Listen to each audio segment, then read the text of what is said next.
Alors j'ai lu récemment que je faisais de l'astrologie depuis 50 ans. C'est faux. Je suis responsable du milieu astrologique sous différentes formes depuis 50 ans. Depuis 73, lorsque j'ai été élu au conseil d'administration du Centre international d'astrologie comme vice-président. Mais j'ai rencontré l'astrologie beaucoup plus tôt. Donc déjà, il y a une contre-vérité là, à ce niveau-là. Disons que j'ai rencontré l'astrologie en 67, donc 6 ans avant 73, ce qui fait qu'aujourd'hui, ça fait 56 ans. Et 56 ans, d'ailleurs, c'est un multiple de 7. 8 fois 7, 56. C'est pour ça qu'aujourd'hui, je me retrouve dans la même situation astrologique que quand j'ai commencé l'astrologie en 67, 66, 67. Et par conséquent, je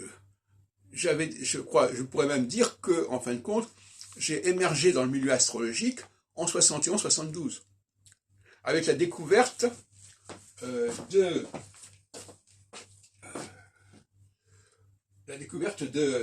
l'œuvre française de Morin de Villefranche, que tout le monde ignorait. Je suis allé voir André Barbeau, en 72, je pense, et il y a une correspondance entre lui et moi. J'ai été en contact avec Alexandre Bolguine. Tout le monde était très intéressé, parce que le travail de Selva et de Hierose sur Morin avait donné l'impression, depuis le début du siècle, que on ne connaissait Morin qu'à travers des traductions du latin, alors qu'il avait écrit un ouvrage extrêmement puissant, qui était les remarques astrologiques sur le centiloque de Bourdin, qui était paru en 1654 et réédité en 1657. Et ça a été publié par René Allot dans sa Bibliotheca Hermetica en 75. Donc ça aussi c'est important.